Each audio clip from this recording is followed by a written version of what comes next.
Рахмет. Мерейің болсын асқарлы, көмейің болсын жақсанды, сойғызып семіз қошқарды, дастарханға толтырып астарды. Мұзы жарған кемедей, жауға атылған жебедей таяқ жерге тасталды. Қол соқ қойсаңыздар, қуанышымыздың екінші бөлімі басталды ағайын.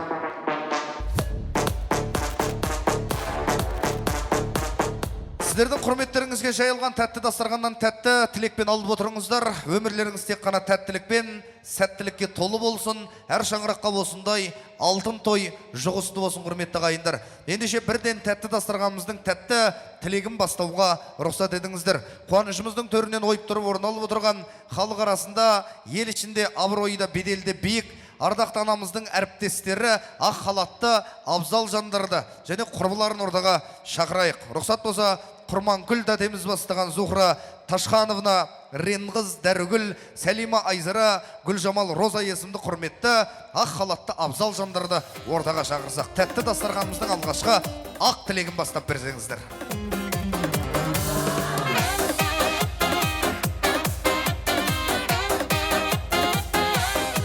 Көрсемде талайды, ажарың арайлы, әмірім жүрмеген жүрегім қалайды. Кейдесің қаттысың, кейде тым тәттісің, мен сүйген аруға сен маған бақтысың. Ай, жүрегім айықсың, сезімді бағала, сен маған лайықсың, басқаға қарама, аққудан алмайсың. Рахмет, қош келдіңіздер, қош көрдік. Тілекті өздеріңізден жалғастырайық. Тәтті дастарханымыздың басын тәтті тілекпен бастап берсеңіздер, мәрхабат. Құрметті той иелері, тойларыңыз құтты болсын. Шын жүректен құттықтаймын. Сәлем әпкемен. Қымбатты Дания Өмірбаевна, бүгінгі 70 жасқа толған, жасап атқан тойларыңыз құтты болсын. Және де аға екеуіңіздің бас қосқан 50 жылдық алтын тойларыңыз құтты болсын. Сіздерге тек қана денсаулық, отбасыларыңызға амандық, бала-шағалардың қызығын көріп, рахат өмір сүріңіздер, ұрпақтарыңызбен мың жасаңыздар. Құрметті Зәке, Дәнеке, мына тойларыңыз құтты болсын. Екеуіңіздің 50 жас бірге жасағандарыңызға, мына Дәнеке сіздің 70 жасқа толған тойыңыз құтты болсын. Үстіп жұптарыңыз жазылмай, 100-ге дейін жете беріңіздер, аман есен болыңыздар. Балаларыңыз аман болсын, немерелеріңіздің шөбере сүйіп, рахатын көріңіздер. Дәния Өмірбаевна аға, бүгінгі ұлан асыр тойларыңыз құтты болсын. Алла дендеріңізге саулық берсін, өсіріп жатқан ұл қыз немерелеріңіздің қызығын көріңіздер. Ешқашанда ауырмаңыздар, өстіп жүре беріңіздер ортамызда. Сіздерге бақыт тілеймін.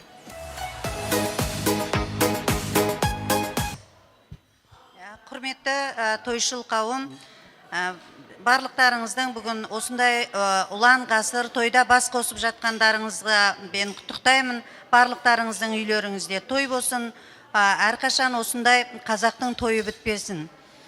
Дания Өмірбаевна, аға жезде, сіздерді бүгін ұл қыздарыңыз саналы ұрпақтың қатарынан болып, артыңыздағы өмірлеріне сәл көз салып, сіздердің енді қартайып тұр деп жатқан жоқпын. Сонда да ағайын туыстан кім бар, кім жоқ деп бір өздеріне отчет қой енді қарап тұрғанда. Дания Өмірбаевнаның өмірінің бәрі отчет қой. Сол сіздің 70 жас мерей тойыңыз құтты болсын. Жезде сіздің біздің Дания Өмірбаевнадай қатал басшыға қалай 50 жыл бір әйелмен өмір сүрдіңіз, соған мен таң қаламын. Ой, жезде.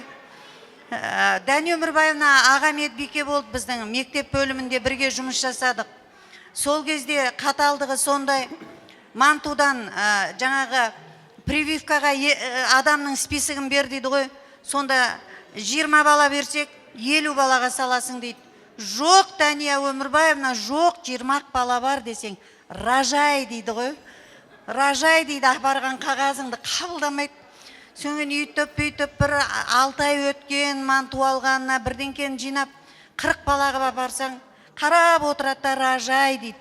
Туғаным осы жоқ, Дания Өмірбаевна басқа десең, тушся дейді ғой.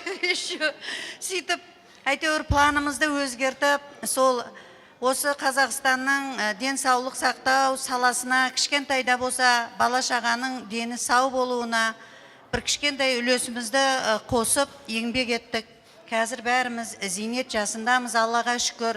Сонау Тараз қаласында 4-ші қалалық емханада бірге жұмыс жасадық. Содан кейін осы Алматы қаласына келіп, бір-бірімізді іздеп тауып алып, осындай қуаныштарымызды бірге бөлісіп жатқан жайымыз бар. Дәния Өмірбаевна, біздің тек қана аға медбикеміз, жұмыстағы басшымыз ғана болып қойған жоқ. Бұл кісі басқа жағынан да бізге ақылшы болды. Дәния Өмірбаевнаға тек қана жұмыс жағынан ғана ақыл сұрап емес, өмірде әйел адам болғаннан кейін тығырыққа тірелер жерлерің болады ғой. Сондай кезде келіп, Дәния Өмірбаевна осыдай болып жатыр. Қалай етем десең ойланып отырып алаттағы өзінің өмірінен өткенін мысал қылып саған ақыл береді. Сол кісінің сол айтқан ақылын жасасаң, тура шығасың ғой, ешқандай қателеспестен. Ой, қандай ақылды әйел деген атаққа ие болып кетесің осы кісінің арқасында. Біздің өмірдегі де ақылшымыз болды.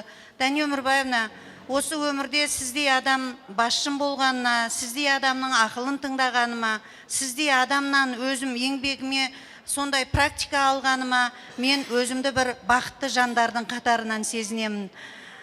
Жездемді де 50 жыл бойы сөйтіп отчетпен сөйтіп әйтеуір сөрелеп жеткізген шығарсы осы кезге дейін деп ойлаймын мен.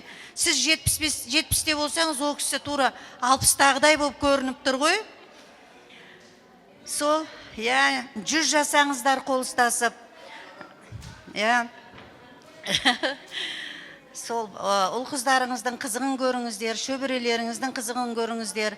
Әйтеуір екеуіңіздің 100 жасап, қалтырап, анау юбилярныйда отырып тұрған сіздердің ғасыр тойларыңызда бізде сіздер сияқты 70-ке толып, ақылдарыңызды тыңдап, сый құрметімізді білдіріп жатайық. Тойымыз бітпесін біздің коллектив. Осылай барлықтарыңызға жақсылық тілеймін, той думан тілеймін, жақсылықта бас қосып, тек қана бір-бірімізге жақсы тілек айтып, әкелгеніміз той сыйы болсын, шашқанымыз шашу болсын, айтқанымыз әрқашан жақсы тілектер болсын. Алла тағалам біздің қазақтың тойын бітірмей, сол тілектерімізді әрқашан қабыл етіп жүрсін. Ал қараймыз бәріміз, мына фотограф жігіттерге қараңыздар. Әдемілеп тұрып, фотоға түсіріп алсын.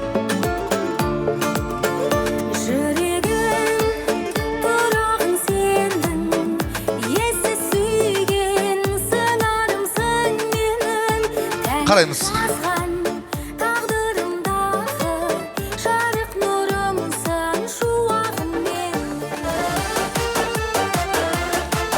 Ал сый-сияпатымыз болса табыстап жақсылап тұрып.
Рахмет, қуанышымыздың төрінен орын алыңыздар, құрметті абзал жандар, ақ халатты жандар. Ал құрметті ағайымыз, енді тойымыз жалғастырайық, сіздер демалып отырыңыздар. Жалпы көңіл күйлеріңіз қалай? Қалай отырсыздар? Бір шапалақ соғып қойыңыздаршы. Енді бүгінгі тойымыз тосын сыйлықтарға толы болып жатыр.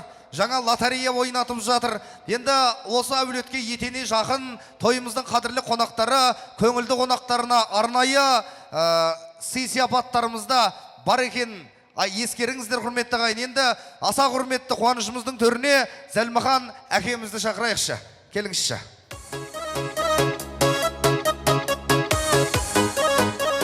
Рахмет, ардақты әке, Алла қаласа тойыңыз, қуанышыңыз құтты болсын. Енді анамыз екеуіңіз 70-ті жетектеп, 80-нен секіріп, 90-нан тоқтамай 100-ге жете беріңіздер. Енді өз қолыңызбен осындай той ол кісілерге де жұғысты болсын деп арнайы медаль номинацияларымыз бар біздің қадірлі қонақтарымызға. Енді тойдың соңында табыстайық десек, біраз қонақтар асығып отыр, кететіні бар. Көпшіліктің көзі тұрған кезде осы ағайынның алдында табыстасақ. Енді алғашқы номинацияны табыстау үшін қуанышымыздың төріне ең керемет ардақты аға болып жүрген, көпшілікке пана болып жүрген сонау киелі Тараз қаласынан аттерлетіп келген Залмахан атаның ағасы Қасым атамыз марапатталады. Ортаға шақырайық. Ең керемет аға номинациясы Қасым көкемізді ортаға шақырайық.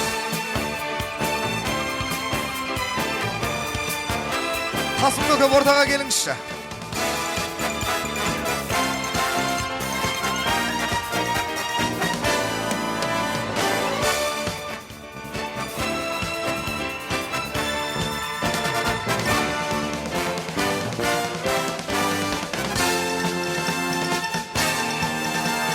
Алматының төріне қош келдіңіз. Бүгінгі алғашқы номинация ең керемет аға деп өзіңізді құрметке лайық ретінде Залмахан көкеміз арнайы номинация медаль тағып жатыр. Құтты болсын, қол соғып қойыңыздар. Қасым көкемізге дәл осындай номинациямен марапатталатын бүгінгі тойда супер құдағи номинациясы. Тұра тұрыңыз, қазір суретке түсеміз қазір. Тұра тұрыңыз, асықпаңыз. Базаркүл құдағи. Залмахан атамыз бен Дәния апамыздың құдай қосқан көңілді құдағилары Бақыт құдағиды ортаға шақырайық. Келіңіздер, арнайы номинация сіздер үшін.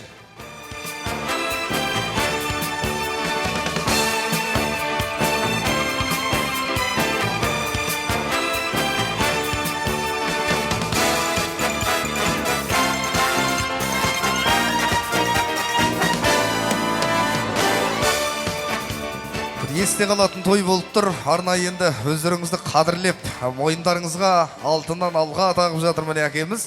Алла қаласа жарқырап жүріңіздер. Құдалықтарыңыз, сыйластықтарыңыз мәңгілік болсын. Шабалақ соғып қояқшы, құрметті ағайын.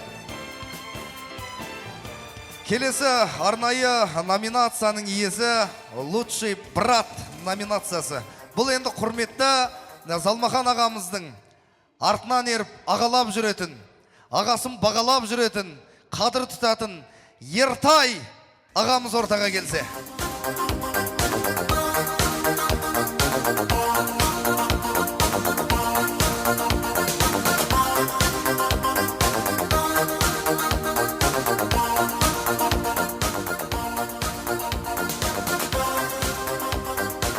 Рахмет. Міне ардақты Залмахан әкемізді ағалап, қай кезде де құрметтеп жүрсіз. Алла қаласа сізде осындай тойға жетіңіз. Дәл осындай «Лучший брат» номинациясымен апамыздың бауыр етіп бауыры, атына затсай, арыстандай айбатты, жолбарыстай қайратты, қарандай күшті қанатты Қайрат мырза ортаға келсе. Қайрат мырза.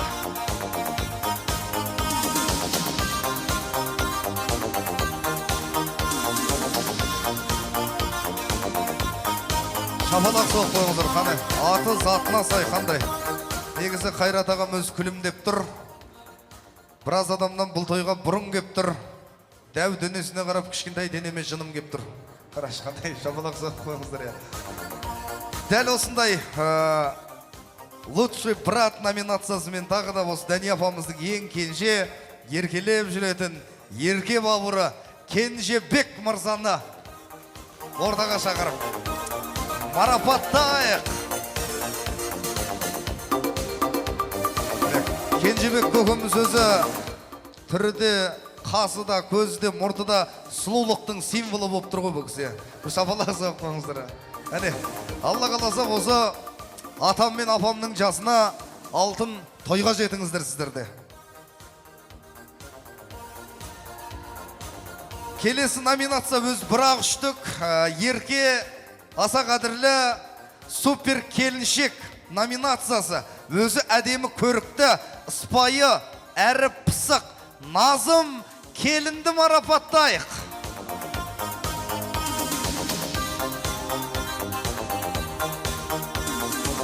О!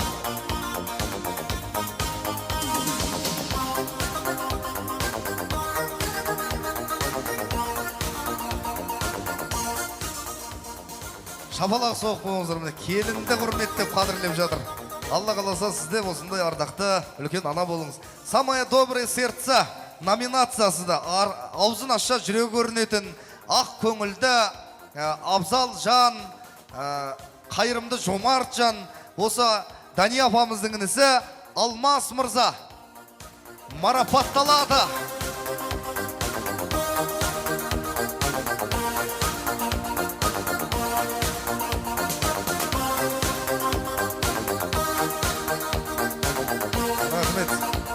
Көрдіңіздер ма, қандай сабырлы, салмақты, ақ көңіл жүрісінің өзі бір тарих көкіміздің. Шапалақ соқ болыңыздар, құтты болсын. Енді келесі «Человек с золотым сердцам» номинациясымен Залмақан атамыздың кең жүректі, айналаған нұрын шашып жүретін аса қадірлі Сәуле келіні марапатталады. Сәуле ханым қайдас?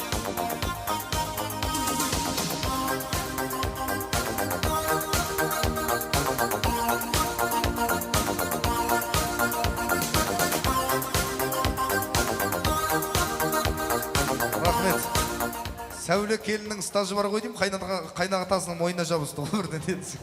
Қалжың ғой, шапалақ соқ қойыңыздар. Генерал ғой бұл кісілер. Самая лучшая дочь номинациясы Залмақан атам мен Дания апамның қайталанбас, ақылы көркіне сай мейірімді, сүйкімді қызы Зейнеп Залмақан қызын марапаттайықшы. Сіздердің құрмет қошеметтеріңізбен бүгінгі тойда тікесінен тік тұрып қызмет жасап, өздеріңіздің ақ баталарыңызды алып, әкесін құрметтеп, анасын ұлықтап жатқан Зейнеп ханымға шапалақ соқ қойыңыздар. Алла қаласа, балалы шағалы болып осындай тойға жетіңіздер сіздерде. Ең мықты нағыз ер азамат номинациясы. Бір Алла бойына күш қуат берген, ойыда кең, аса қадірлі азаматқа алтын медаль.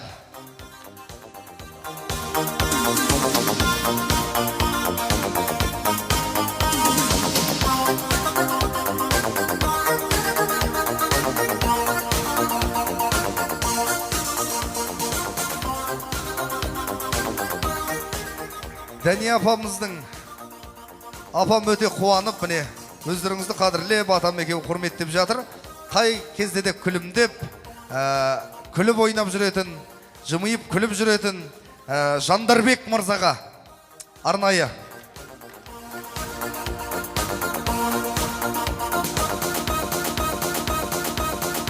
Жандарбек мырза.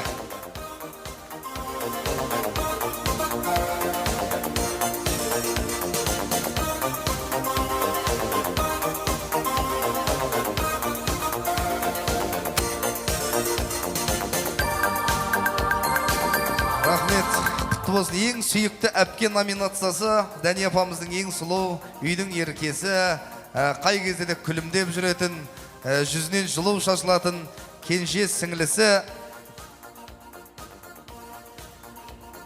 Арнайы нағыз ер азамат номинациясы тағы бір үштік бар. Азат мырзаны ортаға шақырайықшы.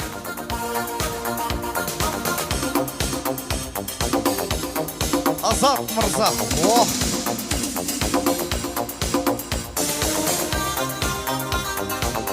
Рахмет. Екі иығына екі азамат зиятын алып тұлғалы, міне, нағыз ер азамат Азат мырзаға шапалақ соқ қойыңыздар, қандай керемет.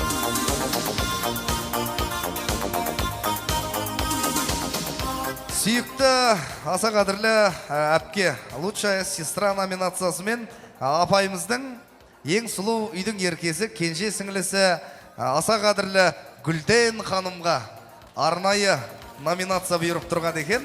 Ортаға шақырайық.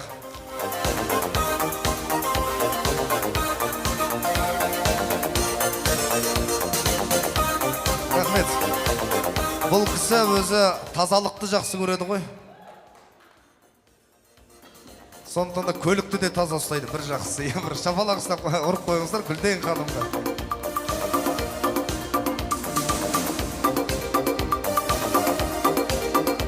Келесі номинация арнайы ақылды, талантты, әдемі номинациясымен Зухра Ташхановна. Апамның құрбысы. Кішкене бер қарай тұра беріңіздер, бер қарай. Көп жылдар медицина саласына қызмет жасаған. Осы қай кезде де апамызбен сыйласып жүретін, сырласып жүретін атамның қолынан тағыңыз.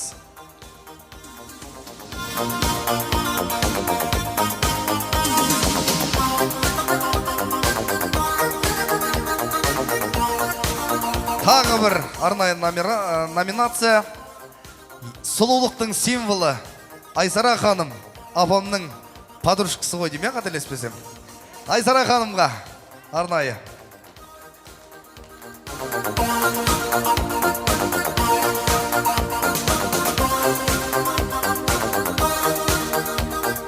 Құтты болсын. Осындай той өздеріңізге жұғысты болсын деп, осы көпшіліктің алдында абыройларыңызды арттырып, мерейлеріңізді өсірейік деген ниет. Әрқашанда осы әулетпен етене жақын сыйласып жүріңіздер, сырласып жүріңіздер. Сіздерге де той жұғысты болсын. Алла қаласа сіздердің шаңырақтарыңыздағы шаттыққа осы әулет қызмет жасап, қуаныштарыңызды бөліп жүре берсін. Арнайы бір естелікке фотоға түсіп алайық. Апамды шақырайықшы. Келіңіз. Фотографтарға қарайық.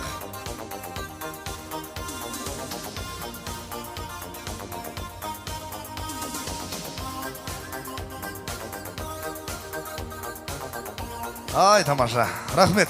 Құрметпен дастархан басына жайғастырайық.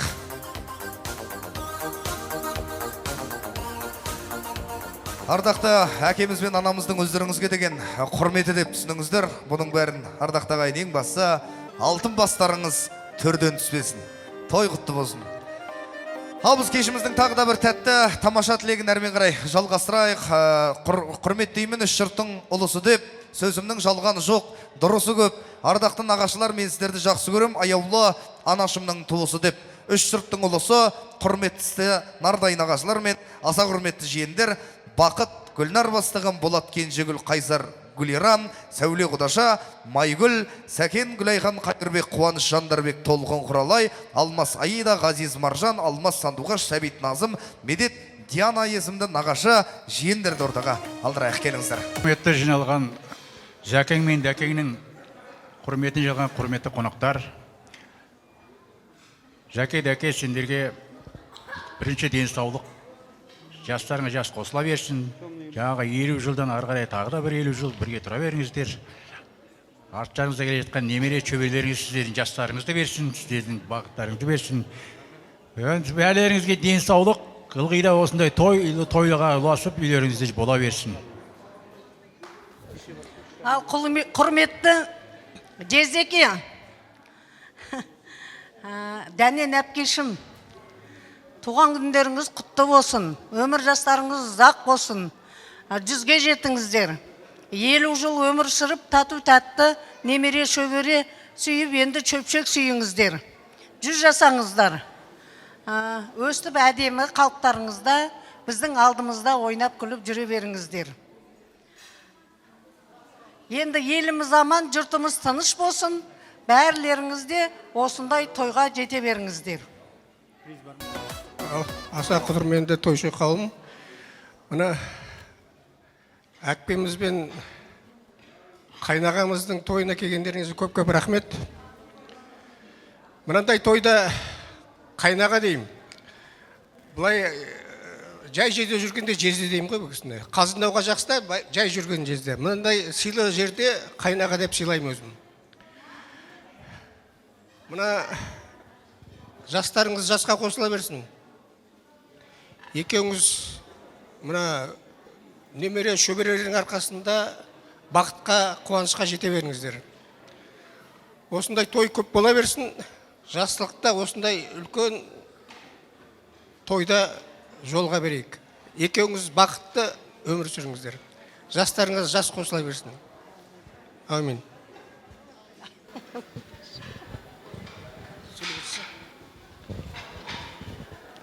Аға тәте, мына туған күндеріңіз құтты болсын. Мына туған күніңіз құтты болсын. Мына осындай қуанышта күліп ойнап жүре берейік.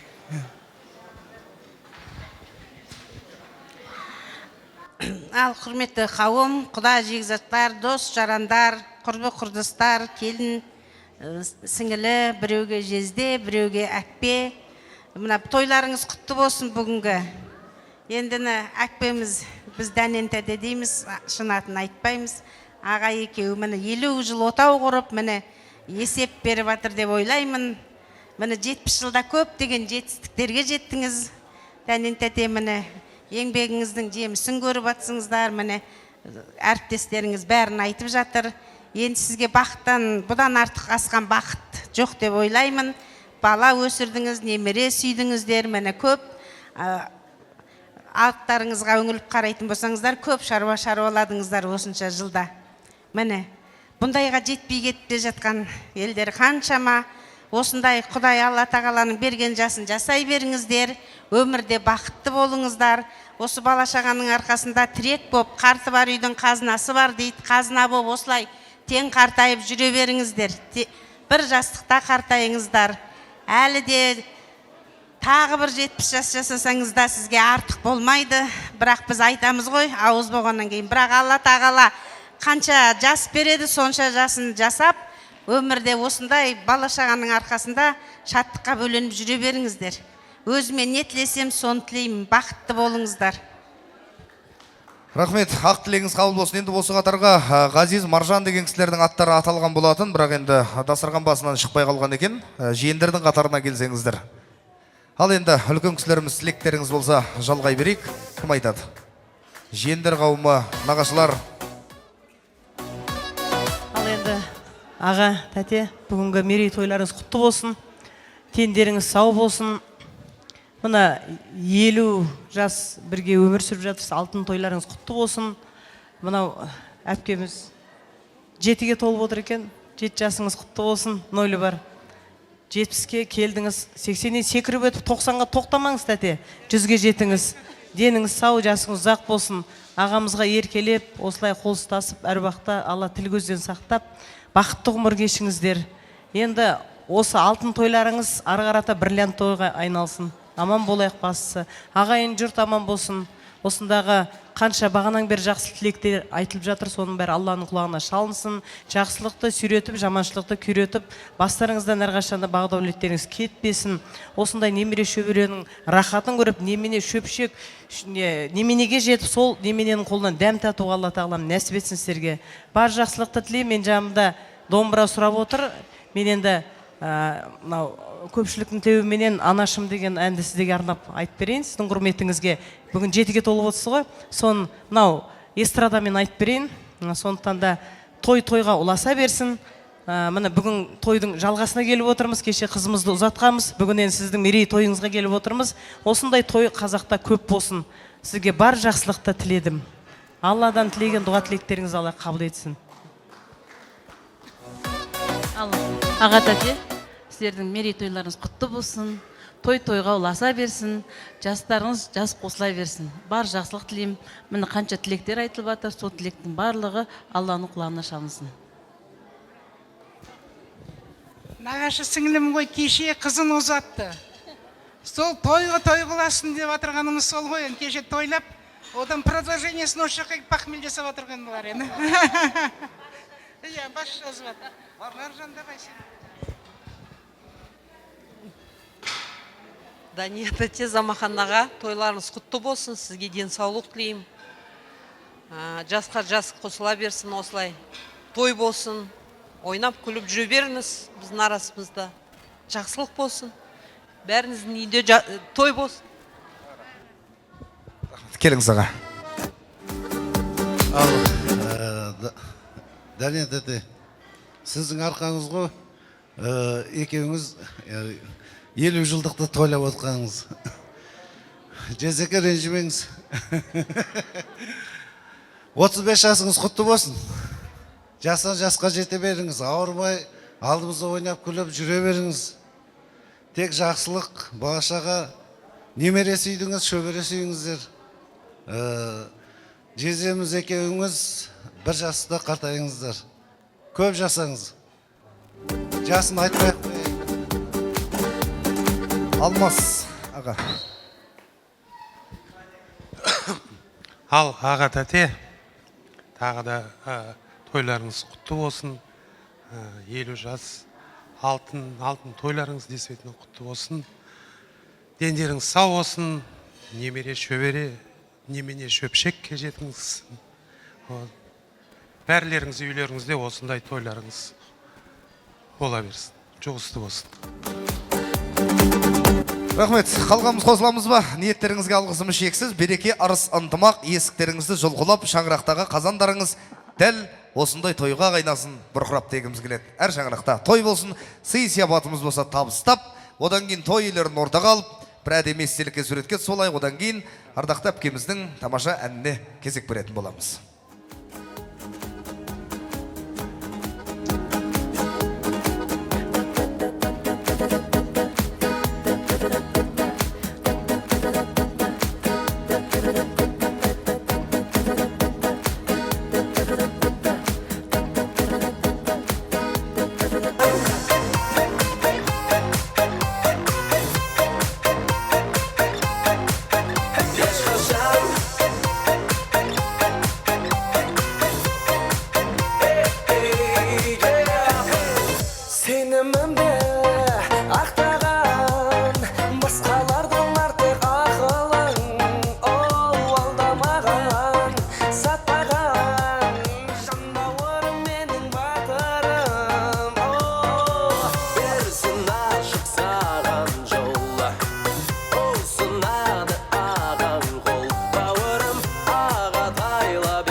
Дәнем менен 2 ай үлкен.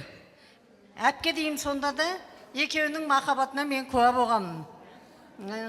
Енді мен Алматыға бірінші рет келгенде осы Дәнен әпкем Алматыны аралатқан. Енді Қаракемердің таудың етегіндегі екеуінің махаббаты ұласын деп мен өлең айтып бергім кеп тұр. Тамаша. Жастық шақтың куәсі болған ардақты апамыз бір жұмақ өлең айтып берсін, кетіп қалмаңыздар, одан кейін фотоға түсеміз. Ал Дәнем мен әпкемнің Залмаханы жездеміздің махаббатына куә болдық, соны айтып берейін. Жайнайды гүлдер далада, сүйгенім менің қалада.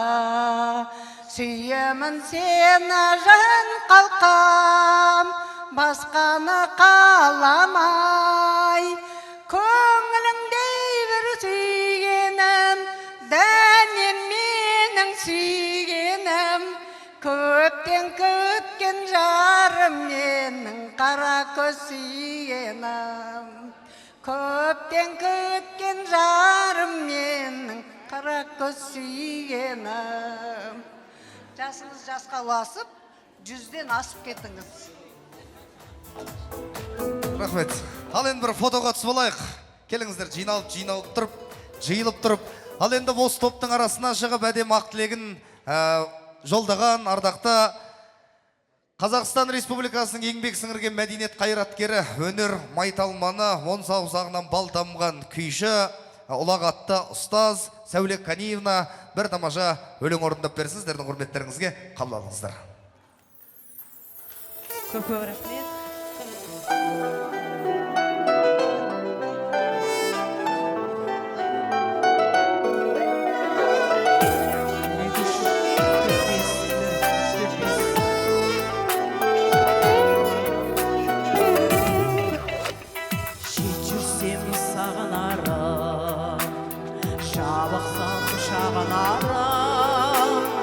Анашым бір өзіңсің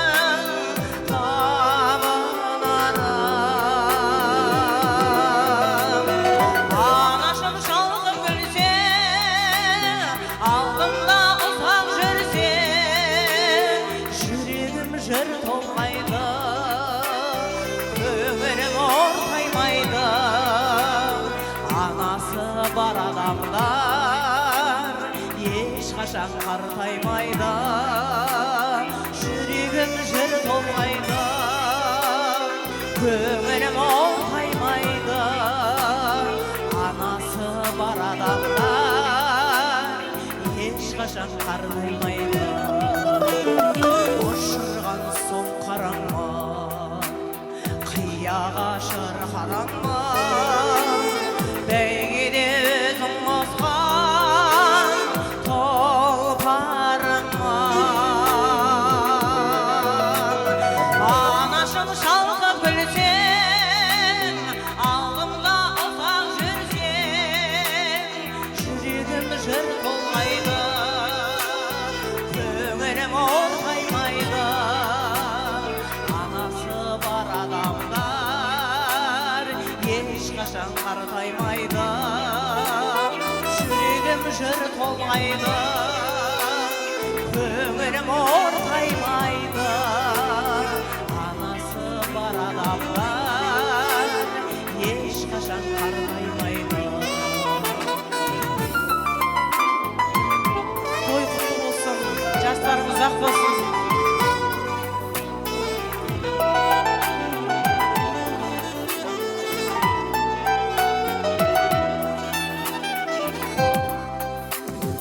Қорғаным өзің деймін, жандала сөзің деймін. Анашым бір өзіңдай көзілмеймін. Анашым шалқып күлсең, алдымда ұзақ жүрсең, жүрегім жыр толғайды, көңілім ортаймайды. Анасы бар адамдар ешқашан қартаймайды. Жүрегім жыр толғайды, көңілім ортаймайды. Анасы бар адамдар ешқашан қартаймайды. Анасы бар адамдар ешқашан қартаймайды.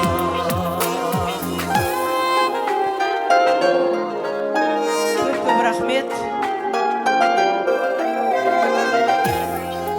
Баласы жақсы ата-ана ешқашан қартаймайды деуге болады екен. Сәуле ханымға қол соғып қошемет ұрып қойыңыздар. Марат Омаровтың кешегі құлағымыздың түбіне сіңіп қалған тамаша ән жолдаған. Ал енді біз қуанышымыздың түріне ардақты Залмахан әкемізді, Дәния анамызды ортаға шақырайық. Келіңіздерші.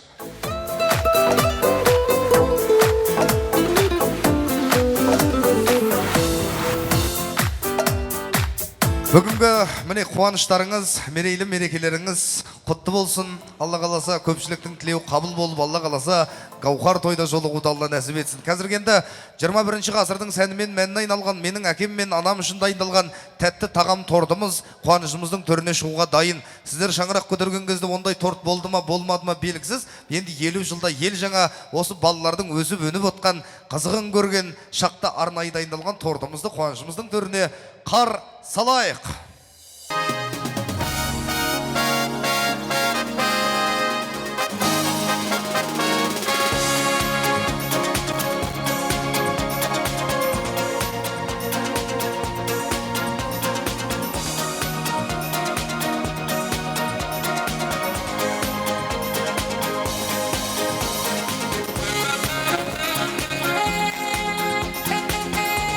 Ой, тамаша.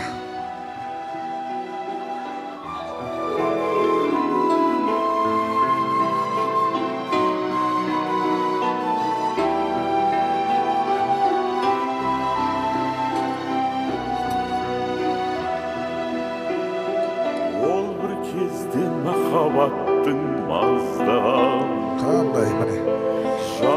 Ал енді болса 50 жыл қасыңызда бала шағаны бағып, әдемі сырлы әңгімесін айтып жүрген осы анама алғашқы дәмді бір азатып қойыңызшы өзіңіз. Ескірмеген махаббат Әкеме де бір қасыға сатып қойыңыз. Ескірмеген махаббат. Ботамау деп жұбатқан жылағанда, түн ұйқысын төрт бөлді жылағанда, бүгінгі мереке құтты болсын анадай бас емін ұл адамға. Ананың табанында деген бабам жұмақ кілті қайда деп сұрағанда, бұл өмірдің шырағы әйел мен еркектерім, ұлылық қасиетімен мәнүрлеген, аналарым бір қолмен бесік тербеп, ал әкелер тербеткен әлемдігің. Қайран біздің кешегі әжелер ай, бесік жырын сіңіріп мәнерлеген, ешқандай генералдық саясатсыз бүгінгі таңда Залмахан әкем мен Дәния анам өздерінің мықтылығын дәлелдеген деп қол соғуға болады екен, құрметті ағайын. Енді мына тортты даяш қыз жігіттер алып кетіп көпшіліктің алдына табыстайық. Міне бір Алланың арқасында Залмахан әкем дүбірлі тойын жасаған, ал Дәния анамның арқасында бар балашаға, бар тәттіні азаған. Қуанышың әке құтты болып, жар болсын қай кезде де жасаған. Алла қаласа немере шөберенің аяқ кемінен босамай жатсын босаған деген келеді. Қуаныштарыңыз құтты болсын, жастарың ұзақ болсын. Енді осы сәтте Әділ мен Аружанды ортаға шақырайықшы. Енді суының тұнығы, көзінің алды немеренің алғашқысы. Өткенде ғана шаңырақ көтеріп, үйленіп ота орған болатын. Енді бұл кісілер арнайы бас қала Астанадан келіп жатыр. Енді қазір самолеттің уақыты екен, осы жерде атасы мен апасына бір ауыз тілегін айтып, апамыз бен атамыздың өздеріне деген сый құрметтері бар екен. Баршаңызға ассалаумағалейкум, саламатсыз ба? Бүгін той мейрам құтты болсын. Баршаңызға осы дастархан алдында отырған адамдарға денсаулық тілеймін. Мен жасым енді 25-ке келетін болғанымен, мен түсінем бұл өмірде ең бастысы ол денсаулық. Сол себепті сізге денсаулық тілеймін. Денсаулығыңыз мықты болса, бәрі де болады. Ал енді әже, сіздің туған күніңізбен, соның екіншіден атам екеуіңіздің отау құрғаныңызға 50 жыл болатыр. Соған да өте қуаныштымыз. Біздің арамызда әрі қарай өстіп ойнап, күліп жүре беріңіздер. Денсаулықтарыңыз мықты болсын. Біз сіздің қастарыңызда ойнап, күліп жүре берейік.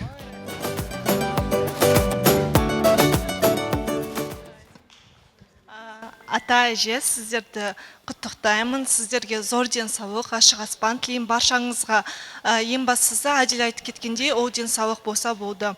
Енді сіздердің жолдарыңызды бізге берсін. Сол әже, сізді туған күніңізбен құттықтаймын. Аман болыңыз. Осындай жақсы себептермен ғана кездесе берейік. Жаңа түскен келін бұл. Қол соқ қойыңыздар. Ана июльдің 28-інде екеуі үйленді, той болды Астанада. Енді біздің жолымызды, біздің немізді осыларға берсін деп ырымдап, жаңағы бұлар енді самолетпен ұшып келді, қазір самолетпен ұшып қайтайын деп, поздравить етіп қана қайтайын деп. Енді бұлар кетіп қалса сөйлей алмай қалады ғой деп, тамада жаңағы алдына шығарып, бәрінің алдында жіберіп отыр, оған кешірім сұраймын. Үлкендер сөйлемеді, біз сөйледі деп не қылмайды. Бұл екі жас бізден өнеге алсын, өнер алсын деп отырмыз. Енді мына келініміз жаңадан үйге осы жаққа келіп отырғаннан кейін келінімізге бір комплектіміз бар, сыйымызы соның қабыл етсін. Келіннің алғашқы қадамы құтты болсын. Міне арнайы ата апасын сыйлап құрметтеп сонау жерден келіп жатқан алғысымыз шексіз. Бриллиант комплект кәдімгі келінге. Енді осы екі бала сенімдеріңізге селкеу түсірмей, үміттеріңізді ақтап, алдағы уақытта осылардың бала шағасының қолынан май жалап су ішуді Алла сіздерге нәсіп етсін. Шөбіре шөпшек сүйіңіздер. Ал бір фото болсын.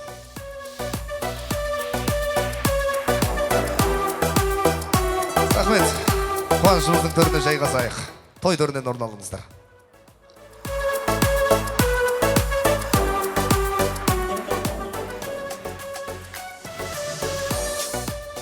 Құрмет қадірлі ағайын, торт пен шай ішіңіздер, сіздер де осындай тойға жетіңіздер деген ниет. Енді біз лотерея билетімізді әрмен қарай жалғастырайық. Рұқсат болса. Қоржынымызды. Бағана біздің кішкентай қыз жүреді осы жерде. Қайда? Билеттеріңізді қарап отырыңыздар, құрметті ағайын. Номері 20 деген билет бар ма? 20-шы номер. О, апамыз келер. Билеп тұрып шығыңыз.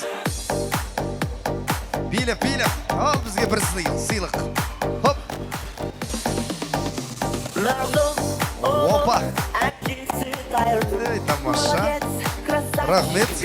Есіміңіз? Тұлымжан. Тұлымжан апа. Атама кім боламыз? Сіңлісімін. Апамыздың сіңлісі, иә? Тамаша. Қайсы билетіңізді көрсетіп қойыңыз, халық куә болсын. Мына сыйлық сізге. Бір сұрақ қоям бірақ.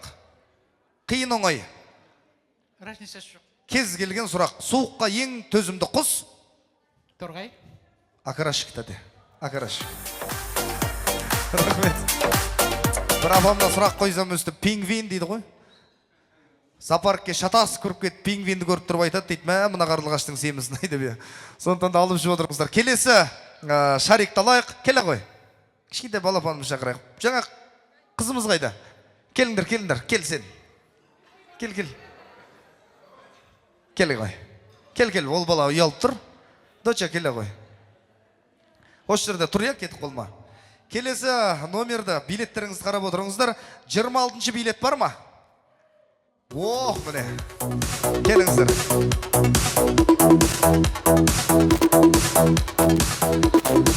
Билеп тұрып шығаш, билеп тұрып келіңіздер.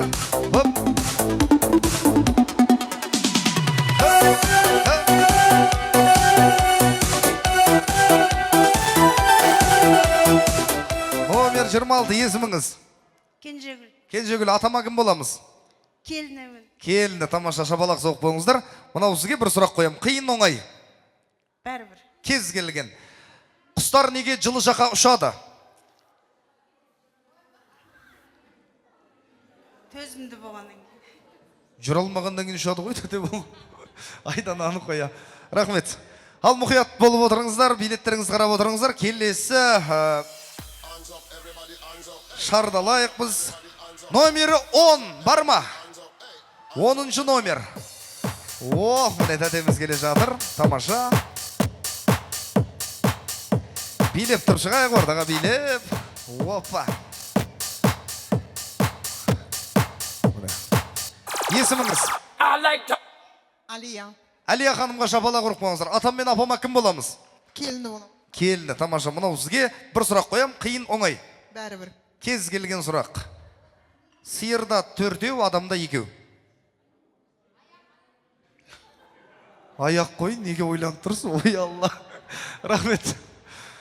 Келесі бір шарикті алайық. Мұқият болыңыздар.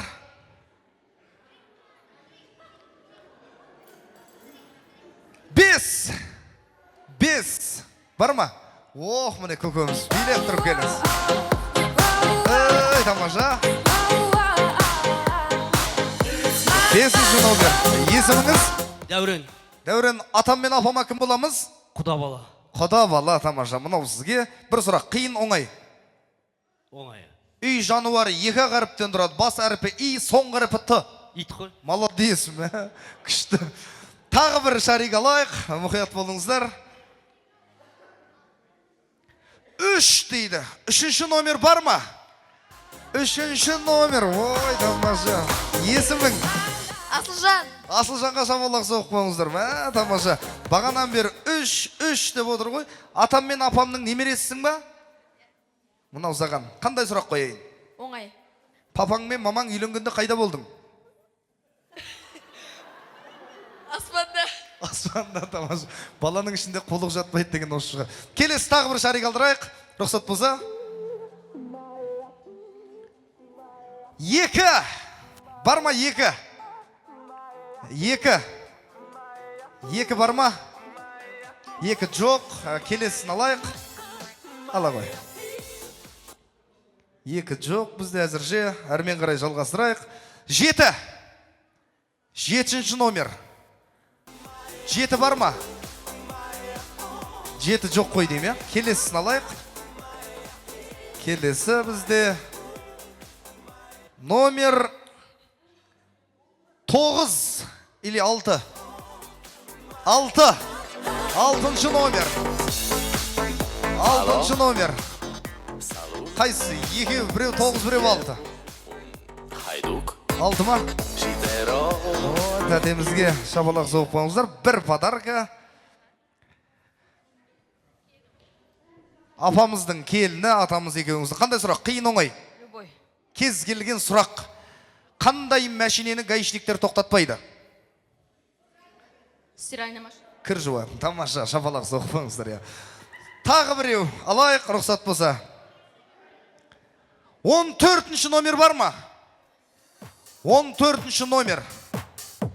14. Ох, міне көкеміз келе жатыр. Ағамыздың. Тамаша, бір сыйлық беріңіздер. Атам мен апама кім боламыз? Ағаның інісі болам. Інісі боласыз, тамаша. Мынау сізге қандай сұрақ қояйын көке? Енді өзің көңіліңіз. Кез келген сұрақ, я? Ақылды еркек ұйқыдан тұра сала не істейді? Жақсы оймен тұрады. Тұра сала не істейді?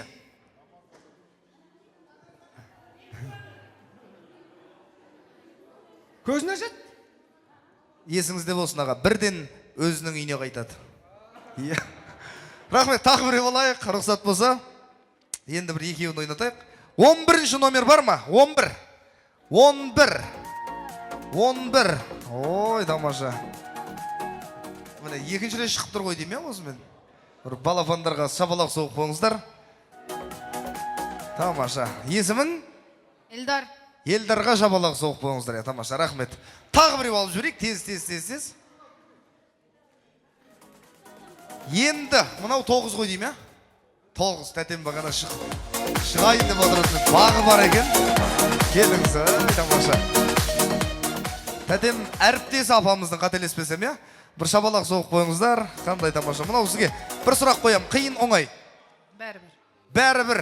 Ханның баласын кім деп атайды? Ханзада. Ханзада. Хан өлгеннен кейін баласы кім болады? Хан болады. Жетім болады, тәте. Тағы біреу алып жіберейік, тез бір сыйлық. 1-ші номерлі бар ма? 1. О, міне маржан тәтеміз келе жатыр. Билет тұрып. Билет. Тамаша. Рахмет. Жиен болады, қателеспесем. Жиен келіне. Шапалақ соғып қойыңыздар. Қандай сұрақ қоям? Кез келген сұрақ. 8-ден асқан түйені не деп атайды? Қалай? 8-ден асқан түйені не деп атайды? 9-ға келген түйе деп атайды. Рахмет. Бәрекелді. Соңғы бір шарик алайық, одан кейін тойымыз жалғастырайық. Рұқсат болса. 27 номер бар ма? 27. 27 бар ма? О, міне көкеміз келе жатыр. Көке, билет, тамаша. Есіміңіз? Жандарбек. Жандарбек ағама шапалақ соғып қойыңыздар. Қайсы билетіңіз 27, мынау сізге қандай сұрақ қояйын? Любой. Кез келген. Асаба тамадаларда не болмайды? Тіл болмайды. Не болмайды? Кім ол ұят болмайды деп отырған? Құдайға шүкір ұятымыз бар. Жаман тілек болмайды екен, құрметті ағайын. Рахмет, жайғасайық көке. Ал енді Мұхтар.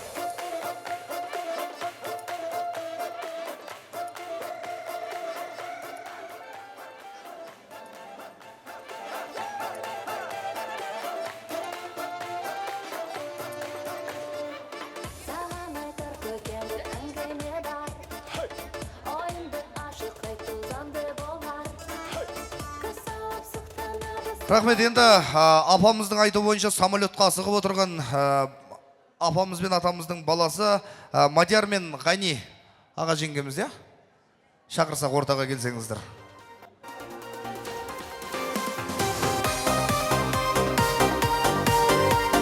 Рахмет, одан кейін осы қатарға қыздар күйеу балаларды бөле жармай шақырайық. Әбдіғаппар, Дәнегүл, Ерназар, Түймегүл, Күміскүл, Толқын, Рәткүл, Айшахан, Мұратгүлден Айбол, Әзел, Әмір, Мөлдір есімді, Тұлымжан, Гүлбақыт, Серік Әлия, Майра, Талғат, Серікбек, Бақытгүл, Нұрлан, Жанар, Ертай, Шолпан, Ақыл, Сәуле, Самат, Шолпан, Қайрат, Фарида, Азат, Әлия, Алмас, Үміт, Сәбит, Гүлмира, Алуа, Арман, Айгүл, Кенжебек, Жұлдыз, Әлия, Лёха деп жазылған екен ортаға. Ең үлкен мен. Енді Дәнен туған күні құтты болсын. 70-ге келдің, ағарай 80-ге асып кет, 90-дан жүріп кет, 100-ге кел, жуа жуамсың. Енді 50 жасын бірге өтіп, уже қанша жыл, бір бірге тұрыңыздар, отау жақын. Енді бәріңіз денсаулық тілеймін. Ал дәнен тәте, туған күніңіз құтты болсын. Туған күніңіз құтты болсын. Денсаулығыңыз зор болсын, барлық айтып жатқан сөздері қабыл болсын. Жезеке әрқашан өстіп күліп, ойнап, менен ылғи картадан ұтыла берсеңіз, соған риза болып жүремін. Енді айтарым, бұл кісілер көш келмейін деген. Ана Жансая қыз қайда жүр? Жансая қыз, кішкентайында менің қызым болған. Соған қызғанып, Тараздан көшіп келді ғой. Бұл кісілер, жоқ шын ол. Өзі сұрады. Мен 200 теңге бердім. Алды. О кісі 5000 теңге берді, алмай қойды кішкентай атам ақшасы. Кішкентай атам қызымын деп. Соның кейін соған намыстанды-дағы сразу көшіп келді. Ол рас ол. Сонымен қызды қазір қолдарына алып, бағып отыр, бәрібір ол менің қызым. Таласса да, таласпаса да. Жансая өзі мойындайды. Әрқашан. Енді жастарыңа жас қосыла берсін, денсаулықтарыңыз зор болсын. Бұдан да үлкен дастарханда тойлап жүре берейік. Рахмет, енді тілекті жалғастырайық әрмен қарай. Рұқсат болса, әрбір уақыт, әрбір минут бағалы болып тұр. Енді Мадияр ағамыз бір ауыз тілек айтса, одан кейін асықпай өзіміз осы жерде тілекті жалғастыра берсек. Рұқсат па? Алаға келіңіз. Ал кеш жарық, құрметті қонақтар, қош келдіңіздер. Бүгінгі әкеміз бен анамыздың тойына куә болып отырсыздар. Бәріңізге рахмет. Жаңа алдында да айтып кетті. Дендеріңіз сау. Балаларыңыз, немерелерің қызығын көріңіздер. Соған жетпеген ағайын туысқандар сол тойға жете берсін. Бәрімізде, арамызда бұл үлкен кісілерімізді аман болып жүре берсін, 100 жасасын. 75, 85, 90 жас жасасын. Шөбере көрсін, шөберен тойында жүрсін. Бәріңізге рахмет. Енді бүгінгі кешке асығып жатырмыз. Сол себептен бізде оны кешіресіздер, жұмыстың уақыты болғаннан кейін. Бәріңе көргеніме нағашыларым бар, жиендер бар, бәрін көріп, көптен бері көрмеген бәріміз бойымыз кішкене қуанып жатырмыз. Ағалар, жеңгелер, бәріңізге рахмет. Дендеріңіз сау, жастарыңыз ұзақ болсын. Рахмет. Ал тәте, ешемді тойларыңыз құтты болсын, 100 жасаңыздар.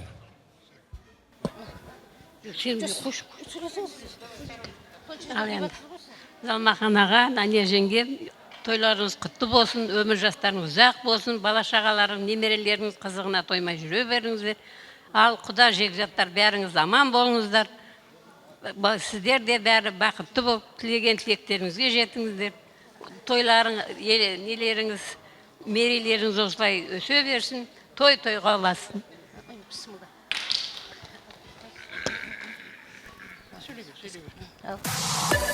Тәте, жеше, мына тойларыңыз құтты болсын.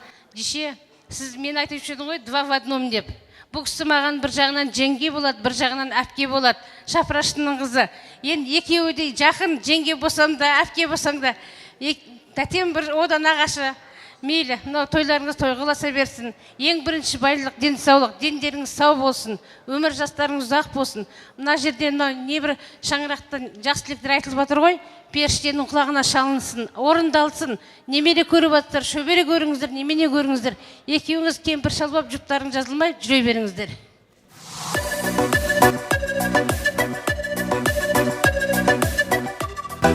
Құрметті аға жеңге, бүгінгі кеш сіздердің қуаныштарыңызға, тойларыңыз құтты болсын, дендеріңіз сау тілеймін.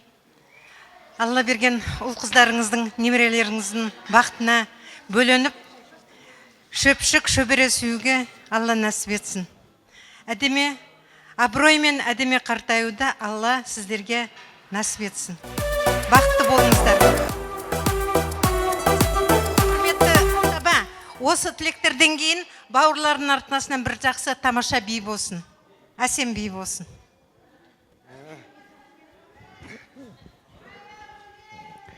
аға, жеңге, мына бүгінгі өткізіп жатқан қуанышты іс-шараларыңыз ұзағынан сүйіндірсін. Әрдайым осындай абыройлы болмыстарыңызбен ғұмырлы мәнді өмір көшулеріңізге тілектеспіз.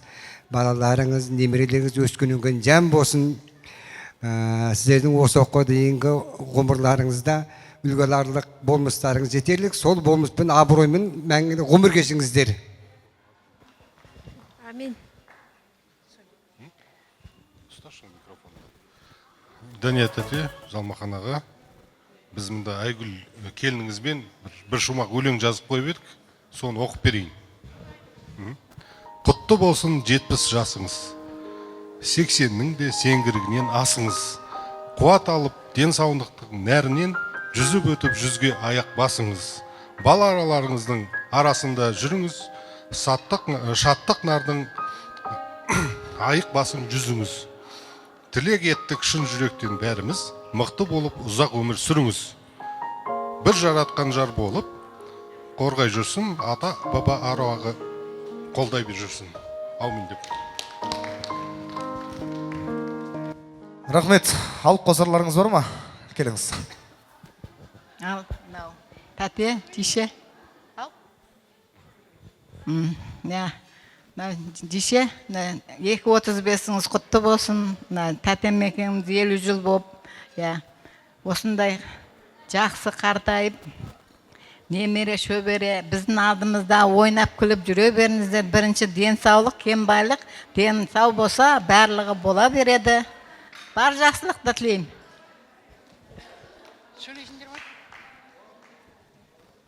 Ал, Ақпе жүзде тойларың құтты болсын, әрқашанда ұстап күліп ойнап жүре беріңдер. Немере шөберелеріңнің қызығын көріңдер, чөпчек көріңдер.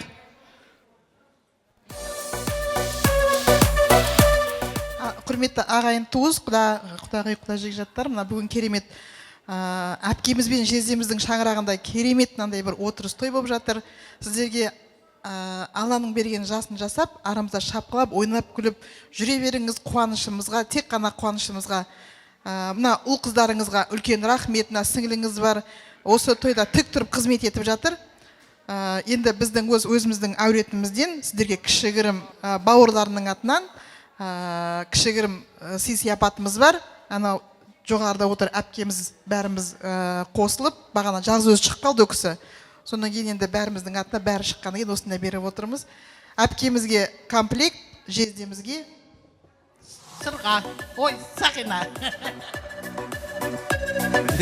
Әзірің жараса жездеңмен ойнадып, жезденің жақсы әкедей деп, әкпесін құрметтеп, жездесінің қолына арнайы Сақина тағып жатыр. Құтты болсын. Тек осы алтындай жарқырап, жайнап, күліп ойнап жүріңіздер. Ал енді өздеріңізге дастархандарыңыздан Алла қаласа дәм таймасын, жүздеріңізден әр таймасын, жүректеріңізден ән таймасын, ешқашан көңілдеріңіз қартаймасын, осындай тойға жетіңіздер. Енді көпшіліктің айтуы бойынша Ертай ағамыз бен Шолпан жеңгеміздің бір тамаша әні бар дейді. Ал келіңіздер, оның алдында бір фотоға түсіп алайық, әнді дайындап алайық. Әкеміз бен анамызды орталарыңыз қалып, ортаға келіңіздер, бір фотоға түсіп алайық.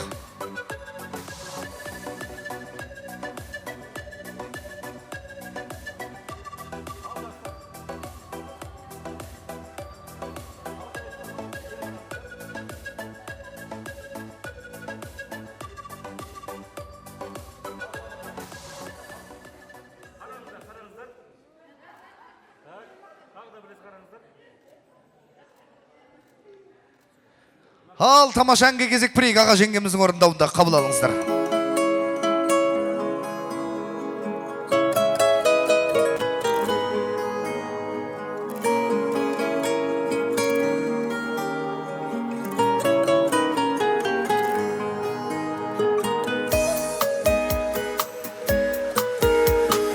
Қандай сынақ өтсе де, менің қара басымнан жер айналып кетсе де, табыласың қасымнан. Жақсы көремін сені, әйбат қылығың үшін. Сені маған бермеген, қай жақсылығым үшін. жақсы көремін сені әйбат қылығың үшін сені маған берген қай жақсылығым үшін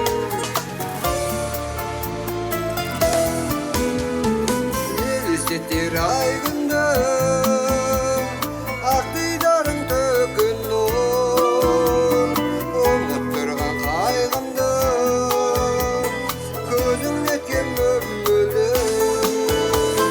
сөнбей жанды жарым қып мереке деп тіледім тәңір оны қабыл қып орындалды тілегім сөнбей жанды жарым қып мереке деп тіледім тәңір оны қабыл қып орындалды тілегім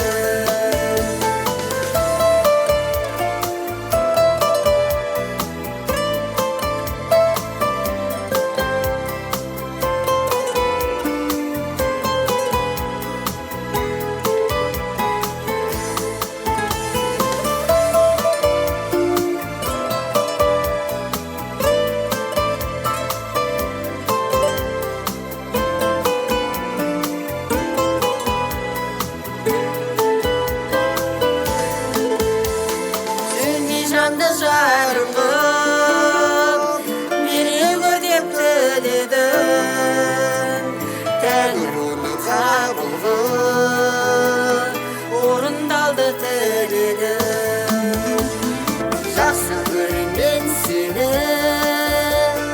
әйбат қылығың үшін сені маған берген қай жақсылығым үшін сені маған берген қай жақсылығым үшін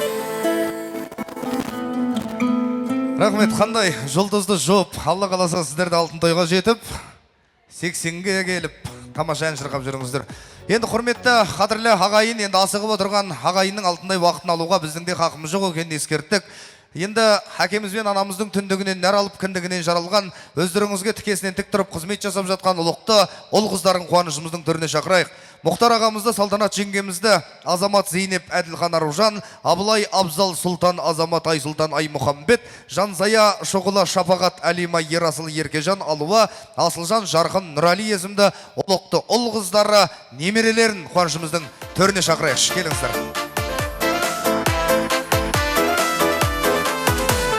Ботақаның қарайсың мөлдіреген көзіңмен аққу бар гүлдегі махаббатты сезімнен бір өзіңе бар сырымды айтайын деп келгенде қалады тіл байланып ұялғандай өзіңнен бір өзіңе бар сырымды айтайын деп келгенде қалады тіл байланып ұялғандай өзіңнен жоғаласың көптеге келіп кетпей әттеге сағынышың қайдасың қасыма келер келе құшақ жайып қарсы Ал папа, мама, мынау тойларыңыз құтты болсын. Ешқашан ауырмаңыздар, аман болыңыздар. Немере бала шағаларыңыздың қызығын көріңіздер. Шөбере сүйіңіздер. Ешқашан ауырмаңыздар, аман болыңыздар. Мама, папа, бүгін тойларыңыз құтты болсын. Келген қонақтарымызға рахмет үлкен. Қадамдарыңызға гүл бітсін. Ризамыз. Рахмет сіздерге үлкен. Ештіп үлкен тойларда кездесе берейік. Рахмет. Денсаулықтарыңыз мықты болсын. Аға жеңгеме рахмет. Гүлден тәтеме рахмет. Мұрат аға, жезде. Барлықтарыңызға да рахмет. Ештіп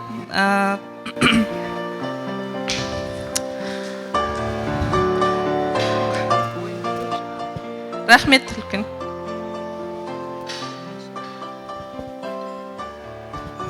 Ал құрметті қонақтар, мына бүгінгі мерейтойға әке шешемнің 50 жыл, анамның 70 жас тойына келіп отырсыздар. Сіздерге көп-көп рахметімді айтам. Мынау уақыттарыңызды бөліп, осындай тойға келгендеріңізге. Не дейміз, әке шешемізге зор денсаулық тілейміз. осылай алдымызда шапқылап жүре берсін. Ендігі неше 100 жасасын. Басқада той 80, 90, 100 жас тойлай берейік. Сіздерге көп рахмет. Сөз кезегі. Ал енді құрметті қонақтар, бүгін келгендеріңізге мың алғыс. Сіздерге рахмет айтамыз. Мамам мен папамның тойлары құтты болсын, 100 жасасын ата-анамыз. Денсаулық тілеймін сіздерге, мама, папа. Аман болып ортамызда жүре беріңіз. 80 жасыңыз, 90 жасы, 100 жасы, одан ары қарай тойлай берейік. Бәрілеріңізге рахмет келгендеріңізге. Бәрілеріңізде осындай той болсын, дастархан жайылсын, тек қана жақсылыққа. Сол көп рахмет айтамыз.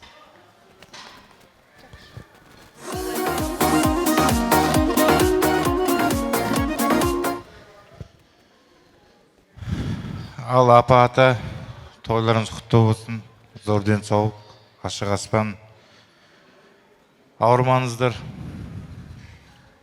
бақытты болыңдар, 100 жасаңдар. Сол сіздерге тілейтін.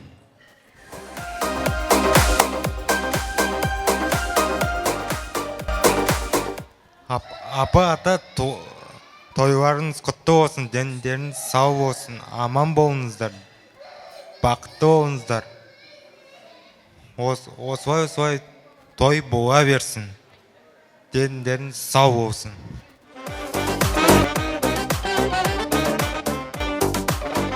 Ал апа ата, туған күндеріңіз құтты болсын. Екеуіңіз бірге 50 жыл біргесіздер. Ары қарай бірге болып, аспандарыңыз ашық болып, бақытты болып, өмірлеріңіз ұзақ болсын. Денсаулық тілеймін. Бұл өмірде ең басты бұл денсаулық. Бәрімізде денсаулық болсын, ешкім ауырмасын, бәріміз бақытты болайық. Келгендеріңізге рахмет. Осы жасқа бәріміз жетіп, бұдан да асып, 100-ден аса берейік.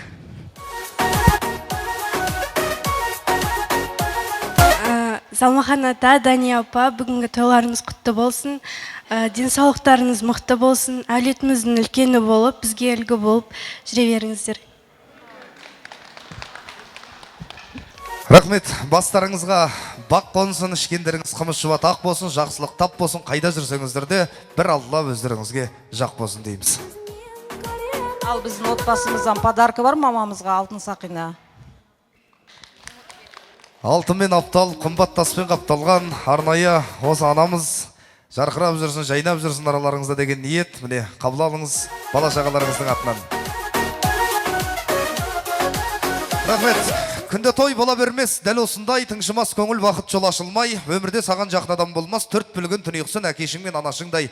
Құдай жазса, талай тойда кездесерміз, әр мезгілде өркен дейміз, өзгіреміз. Ол қызының бақыт үшін өмір сүрген бүгінгі той иелеріне сөз береміз. Ендеше ашылып, төгіліп, шашылып, сөгіліп, дүбірлі тойын тойлатып өздеріңізді ойнап жатқан ардақты әкемізбен аяулы анамызды отбасының ортасына қар салайық.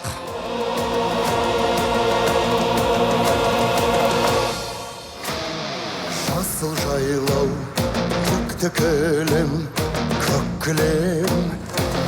кілемде көп аунаймын, көк кілем. Маңдайымнан сыйпап өткен самалды, қазағымнан алатадау деп білем. Қайда жүрсе атамекен, көкейімде жатады екен, күннің өзі ұясына қимай оны батады екен. Орындарыңыздан тұрғандарға рахмет, тұрмағандарға сәпсем рахмет. Алайын құрметті тойға келген қонақтар, құдағилар, әріптестер, ағайын туысқан, аға жеңгелер, балаларым, немере, шөберелер айналайын. Барлық мынау келген уақыт, алтын уақыттарыңызды бөліп келгендеріңізге рахмет. Барлықтарыңыз аман есен болыңыздар. Барлықтарыңызға зор денсаулық тілеймін. Сіздерге де мынау үлкендерге за 60 дейді ғой. соларға тілейтінім алла тағала біздің жолымызды берсін, біздің жолымызға жетіп өстіп алтын тойларыңызды тойлай беріңіздер.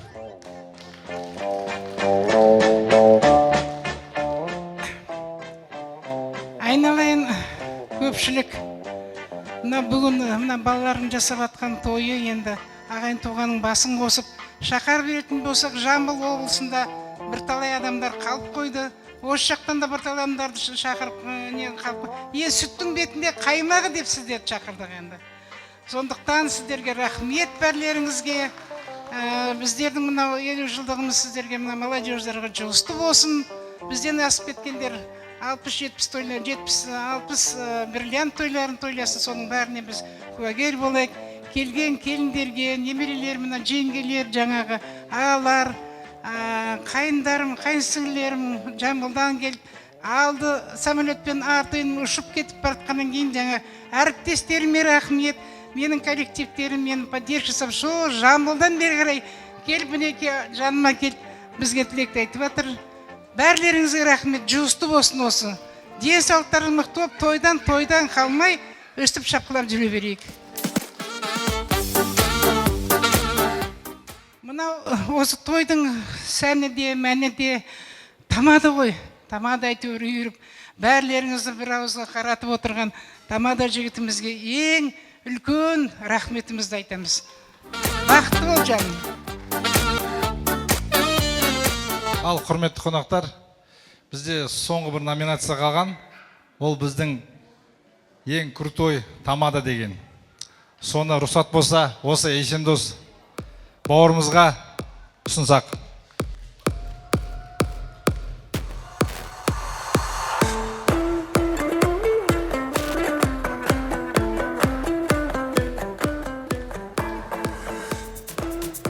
Рахмет. Ағамыз екеуміз бір кездерде тойда билеп хит болып астарлы ақиқаттың төрінен бірақ шыққан болатынбыз. Енді мынау әкеміз бен анамызға осы олық толғызар дүбірлі той жасап беріп жатыр. Тойларыңыз құтты болсын. Ең басты тепкенжілеріңіз ой болсын, жегендеріңіз қой болсын. Шаңырағыңызда береке бірлік той болсын. Жақсы тілек ойымда, күш қуат болса бойымда. Алдағы уақытта жолығайық. Осы атамның 80-ге келген тойында деген келеді. Қуаныштарыңыз құтты болсын, тойларыңыз той қыласын. Ал бір жиналып фотоға түсіп алайық, келіңіздер.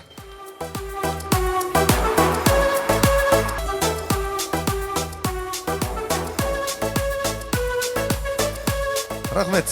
Қуанышымыздың төріне жайғасайық. Сәл шыдай тұрыңыздар. Қазір той бастар алып бірақ кетіңіздер енді бір 2 минут. Дайын тұр.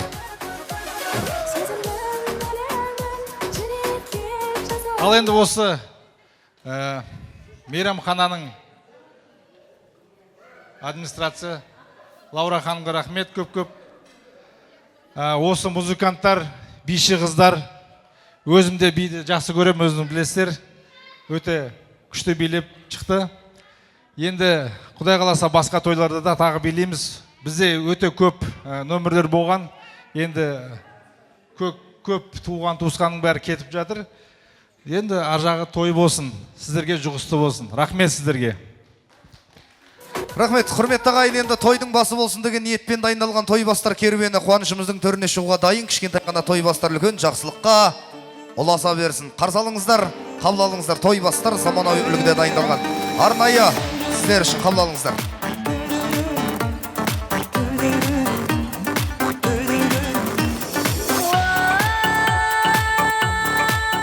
Енді той бастар қуанышымыздың түріне келе берсін. Бір ауыздан бір жерден той бастардың әні болсын сіздер үшін. Біздің сылқым сұлу қыздар ән орындап берсін. Ал той бастардан бөлісіп таратып алыңыздар.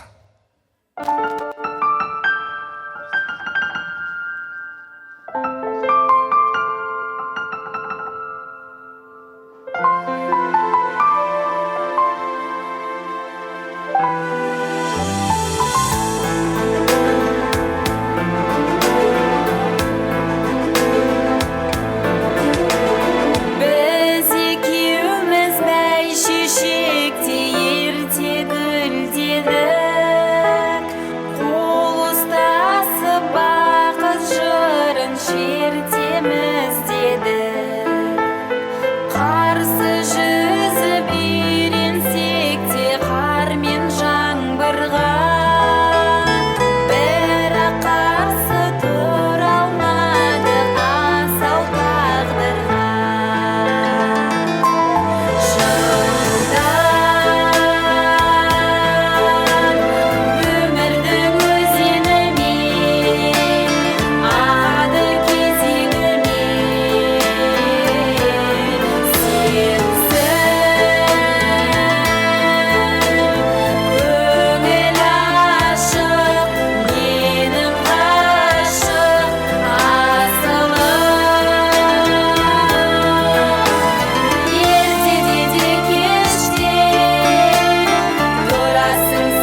Ал құрметті ағайын, той соңында баршаларыңыздың отбасыларыңызға амандық, дендеріңізге саулық, жұмыстарыңызға табыс, еңбектеріңізге жеміс тілеймін. Жеңісті күндерде жолыққанша елерге аман, айымыз жарық, күніміз нұрлы болсын. Бақытты, бай қуатты болайық. Келесі тойда жолыққанша сау, саламатты болыңыздар.